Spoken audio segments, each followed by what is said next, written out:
1 0. Both S200 motors ignited. The rocket is beautifully searing through the bright Sriharikota sky. LVM-3 M6 mission is successfully accomplished. We are building something that has never been done before.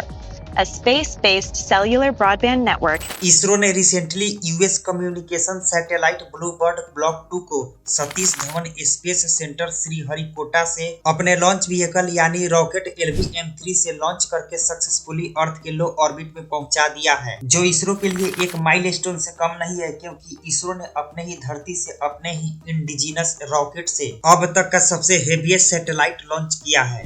This is the heaviest satellite ever lifted from Indian soil using a Indian launcher. तो इस satellite को America का एक company AST space mobile ने इसरो से launch करवाया है। तो क्यों करवाया, आइए इस वीडियो में जानते हैं। तो ये कंपनी सैटेलाइट को अर्थ के लो ऑर्बिट में भेजकर एक सैटेलाइट कॉन्स्टिलेशन को तैयार करना चाह रहा है, ताकि high speed internet facility direct from the space दुनिया के किसी भी स्मार्टफोन में दिया जा सके। भाई मेरे, यहाँ पर मैं आपको समझा देना चाहता हूँ कि सैटेलाइट कॉन्स्टिलेशन का मतलब क्या होता है। तो सैटेलाइट कॉन्स्टिलेशन कई सैटेलाइट्स का ग्रुप होता है जो एक साथ मिलकर एज अ सिस्टम किसी एक पर्टिकुलर टास्क को एग्जीक्यूट करता है। लाइक स्टारलिंक की तरह, जो इलॉन मस्क की कंपनी है, जो 2019 से ही ऑपरेशनल है, बट ये कंपनी अभी ऑपरेशनल नहीं है बल्कि टेस्टिंग फेज में ही है। और ये 5 सैटेलाइट स्पेस में भेज चुका है और कई बाकी है, जिसमें से 60 और 2026 के एंड तक भेजना चाहता है। और ये ब्लू बर्ड ब्लॉक 2 था, ये इसी जर्नी का पार्ट है।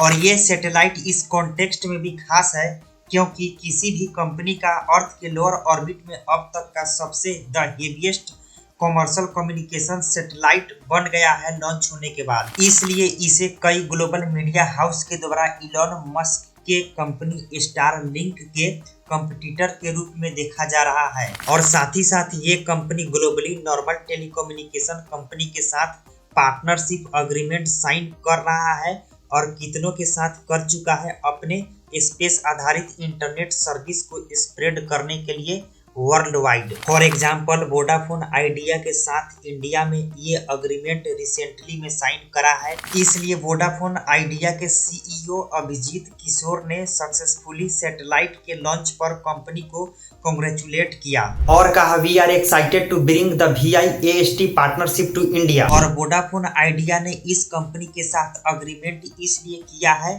क्योंकि इनको इंडियन टेलीकॉम मार्केट में बने रहने के लिए जियो और एयरटेल के साथ कम्पीट करना है आगे चलकर इस टेक्नोलॉजी में, क्योंकि Jio and Airtel satellite internet service को देश में लाने के लिए ऑलरेडी इलॉन मस्क के कंपनी स्टारलिंक के साथ डील साइन कर चुके हैं। इसलिए वोडाफोन आइडिया को इस एरिया में आने की नीड थी, सो आ चुका है। तो थैंक यू मेरे दोस्त इस वीडियो को देखने के लिए। और मैं रिक्वेस्ट करना चाहता हूं आपसे कि आप इस वीडियो को लाइक कीजिए, क्योंकि इस तरह के वीडियो को बनाने के लिए काफ़ी एफर्ट लगता है। Step by step and article wise article जा करके रिसर्च करना पड़ता है, पढ़ना पड़ता है, फिर स्क्रिप्ट लिखना पड़ता है, जिसमें काफ़ी एफर्ट लगता है। तो मैं चाहता हूँ कि आप मुझे सपोर्ट करें प्लीज़।